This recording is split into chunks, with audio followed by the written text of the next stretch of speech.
পুত্ৰ সৰ্বদুখ মাৰ্জনা কৰা পিতা। মোৰ দুখতে আজি সমস্ত পৃথিৱী ধ্বংস হ'ব ধৰিছে পিতা। কুলাংগাৰ পুত্ৰ, পিতা তই এনে কি কৰ্ম কৰিলি যাৰ বাবে মোৰ সৃষ্টি ধ্বংস হ'ব ধৰিছে? পিতা তোৰ গৰ্ভত থকা শাস্ত্ৰ জ্ঞান তই ইয়ালৈকে ললি। পিতা তোক মই আজি নকৰিম ক্ষমা। পিতা পিতা পিতা পিতা পিতা আঁতৰি যা পুত্ৰ, তই মোৰ সন্মুখৰ পৰা আঁতৰি যা। পিতা তুমি সৃষ্টিৰ অধিকাৰী পিতা। মই তোমাৰ পুত্ৰ পিতা। হে পিতা, ইও একমাত্ৰ কৰ্মৰ ফল পিতা। পিতা কৰ্মৰ ফল। ই কি কৰ্মফল পুত্ৰ? পিতা তই মোক শাস্ত্ৰ জ্ঞান দিবলৈ আহিছ? নহয় পিতা। তই মোক শাস্ত্ৰ জ্ঞান নিদিবি। পিতা মোৰ কথা মতে মোৰ 4টা সন্তানে সাংসাৰিক জীৱন কৰিছে যাপন।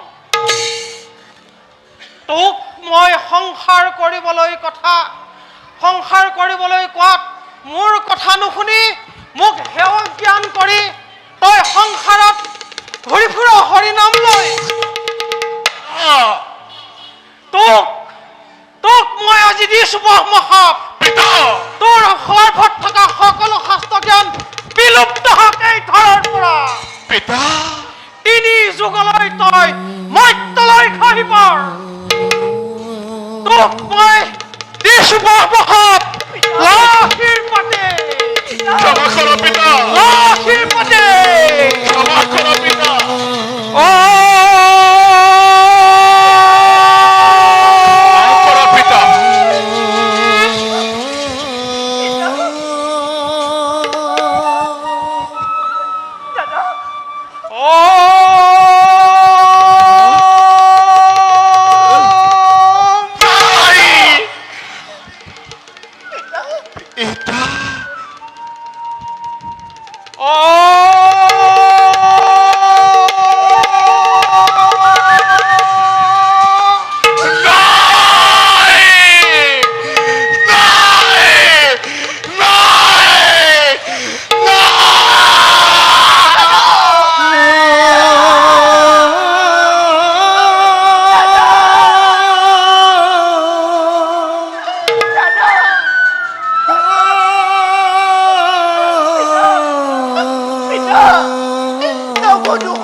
মোৰ ব্ৰহ্মশাপ নহয় খান্দন।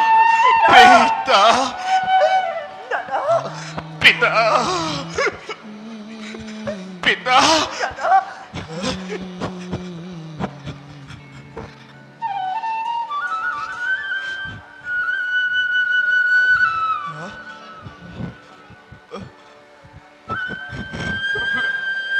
পিতা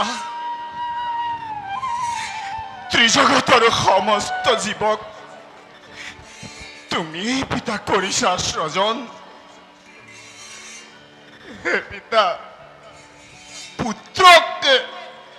তোমাৰ পুত্ৰকে লঘু দুখতে কিয় পিতা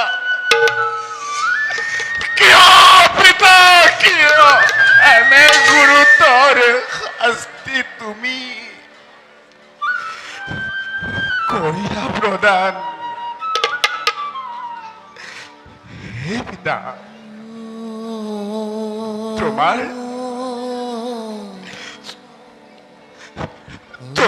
ব্ৰহ্মশাপ মই আশীৰ্বাদ বুলি পিতা আশীৰ্বাদ বুলি নতশিৰে কৰিম গ্ৰহণ। কিন্তু পিতা মোক উদ্ধাৰৰ উপায় দিয়া পিতা। মোকে উদ্ধাৰৰ উপায় দিয়া পিতা। উদ্ধাৰৰ উপায় দিয়া। পায়। পিতা সত্য যুগত ব্ৰহ্মীমান ৰূপে ৰজা হৈ শতাধিক ৰমণীক বিবাহ কৰাই বৈবাহিক জীৱন তই কৰিবি যাপন।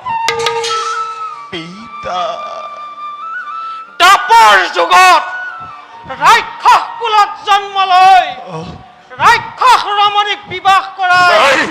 তই সুখেৰে শান্তিৰে সংসাৰ কৰিবি যাপন। নাই, পিতা নাই। সেই যুগত তোৰ নাম হব ৰাক্ষস বিভীষণ।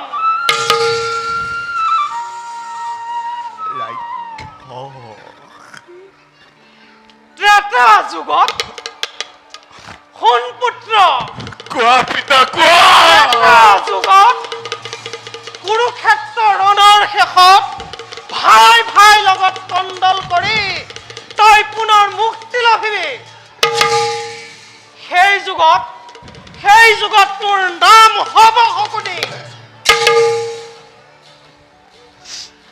আৰু কলি যুগত সোণপুত্ৰ। কোৱা পিতা। কলি যুগত হৰিনাম শ্ৰৱণ কীৰ্তন কৰি পুনৰ তই মুক্তি লাভ কৰিবি।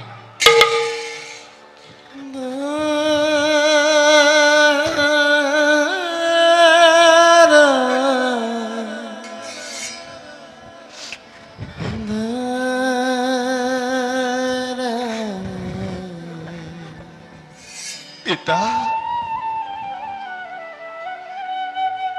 উদ্ধাৰৰ উপায় দিয়াৰ বাবে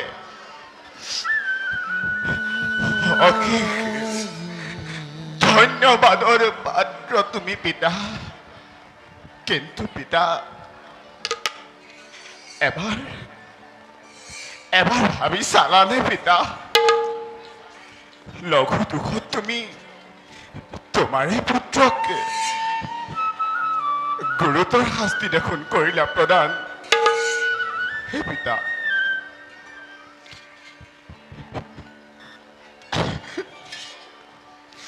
বিদায়ৰ বেলাত পিতা পুত্ৰৰ অভিশাপ লোৱা আশীৰ্বাদী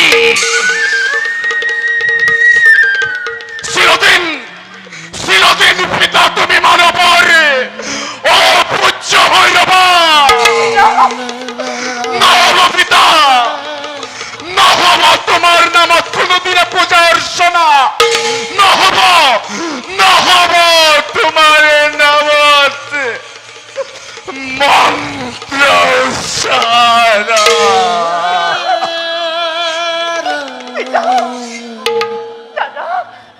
দাদা পিতৃ কি হয়নে প্ৰভু কৰিছ প্ৰদান।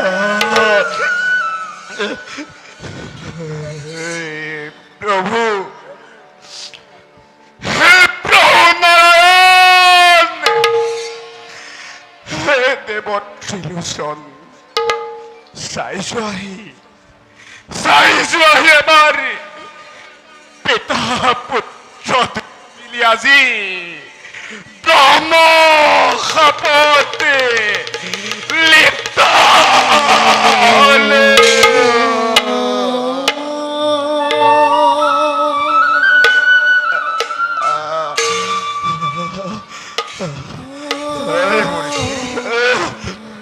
দেৱৰী, আপুনি এনেদৰে ভূমিত কিয় পৰি আছে দেৱৰী? প্ৰভু প্ৰজাপতি প্ৰভু এয়া কি হৈছে প্ৰজাপতি? পুত্ৰই মোক ব্ৰহ্মশাপ কৰিলে প্ৰদান প্ৰভু। চিৰদিন মই মানৱ সমাজত অপূজ্য হৈ ৰম। মোৰ নামত মানৱে কোনোদিন পূজা পাতল যাগ যজ্ঞ একোকে নকৰে প্ৰভু। আৰু পিতাই মোক ব্ৰহ্মশাপ কৰিলে প্ৰধান। তিনি যুগ ধৰি মই মধ্যত কৰিব লাগিব জীৱন যাপন। হে প্ৰভু নাৰায়ণ, হে ত্ৰিলোচন, বিদায়ৰ মুহূৰ্তত দেখা দি দাসক অশেষ কৰোণা কৰিলে প্ৰভু। নিখিল নাৰদে শত সহস্ৰবাৰ প্ৰণিপাত জনাইছে, তোৰে যুগল চৰণতে। পিতা পুত্ৰ কিয় বাৰু এনেদৰে ব্ৰহ্মশাপ লিপ্ত হ'ব লগা হ'ল? মহাপ্ৰলয় আৰম্ভ হোৱাৰ আগতে আমি নিজেই এক মহাপ্ৰলয়ৰ সূচনা কৰিলো হওক। প্ৰভু তথাপিতো দেৱঋষি প্ৰভু আৰু প্ৰজাপতি ইয়াৰ উপায় আমাৰ হাতত আছে। আছে। হয় প্ৰজাপতি, প্ৰভু আপুনি এতিয়া ব্ৰহ্মশাপ আমি খণ্ডন কৰিব পাৰি, কিন্তু নাৰদে আপোনাক যি ব্ৰহ্মশাপ কৰিলে প্ৰদান, এয়া যে চিৰদিন থাকিব ধৰা। পিতা মই জানো কোৱা নাছিলো লঘু দুখত তুমি মোক গুৰুতৰ শাস্তি কৰিলা প্ৰদান। হে প্ৰভু বিদায় মাগিছো এৰে 3 যুগৰ বাবে মৰ্ত্যলোকলৈ। পিতা সৃষ্টিৰ অধিকাৰী হে পিতা কিয় বাৰু ভগ্নীৰ সাক্ষাতে এনে কাৰ্য তুমি কৰিলা? তথাপিও পিতা মোৰ আৰাধ্য দেৱতা কৰজোৰে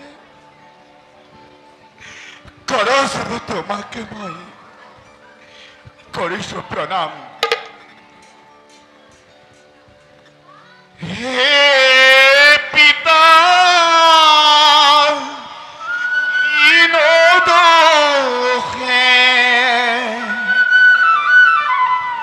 ব্ৰহ্ম শাপ দিলা,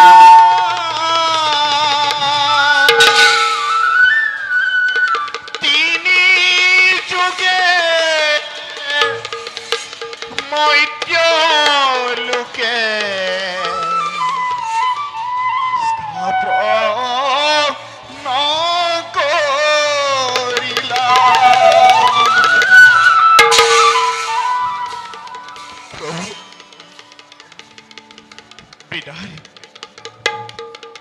বিদায় প্ৰভু, বিদায়ৰ মুহূৰ্ততে ত্ৰিদেৱৰ চৰণত জনাইছো প্ৰণিপাত। গুৰু ব্ৰহ্মা গুৰু বিষ্ণু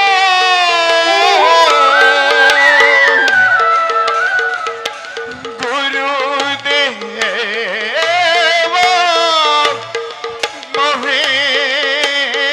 মহেশ্বর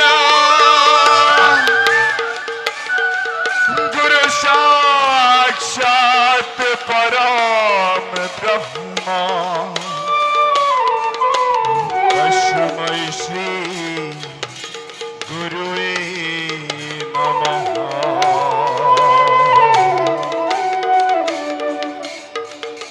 বিদায় প্রভু।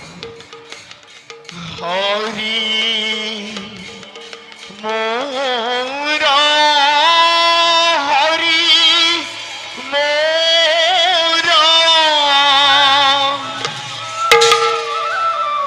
এদিন দয়ালা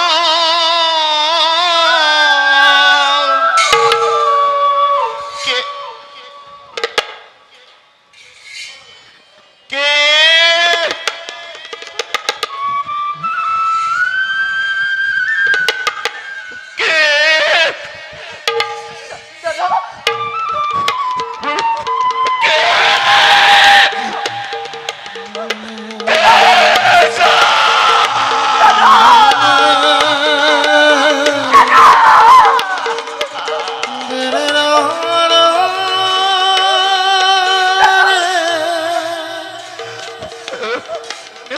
বিদায় প্রভু, বিদায় প্রভু, বিদায়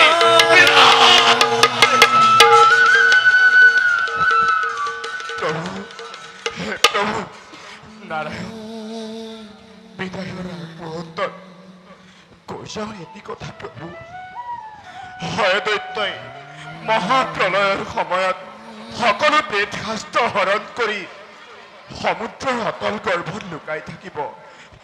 আৰু প্ৰভু হয়দত্ত অমৰ নহয় প্ৰভু, সি একেই প্ৰাণীৰ হাততে মৃত্যু হ'ব। হে প্ৰভু, সৃষ্টিক উদ্ধাৰ কৰিবা প্ৰভু, সৃষ্টিকে উদ্ধাৰ কৰিবা।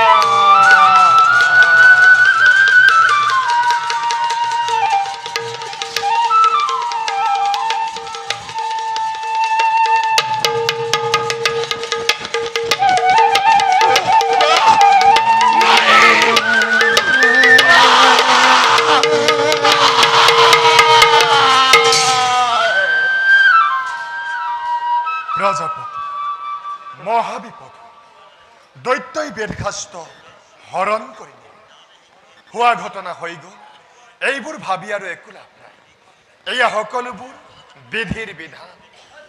ভাগ্যলক্ষ্মী আমাৰ হাতত নাই, তথাপিতো সৰস্বতী এতিয়া আমাৰ হাতত। দেৱী সৰস্বতী, লোৱা লোৱা, এই বিনবাদ্য আজি সন্তে আমি তোমাৰ হাতে কৰিছো অৰ্পণ। প্ৰভু, মই অনুতপ্ত প্ৰভু। নাই নাই, এয়া সকলো বিধিৰ বিধান। প্ৰজাপতি, আমি আচলতে সত্যব্ৰত ৰাজাক পৰীক্ষা কৰিবৰ বাবে আহিছিলো, কিন্তু পিতা পুত্ৰৰ তৰ্ক দেখি এই স্থান পালো। যেনে তেনে আমি বেদশাস্ত্ৰ উদ্ধাৰ কৰিবই লাগিব, নহলে যে মানৱ সমাজ জ্ঞানৰ পৰা বঞ্চিত হ'ব। গতিকে সময় অপচয় নকৰিব, আপুনিও যাওক নিজ কৰ্তব্য, আৰু আমিও যাওঁ এবে সত্যব্ৰত ৰাজাৰ পাশে। বলক ৰুদ্ৰদেৱ, বলা দেৱী।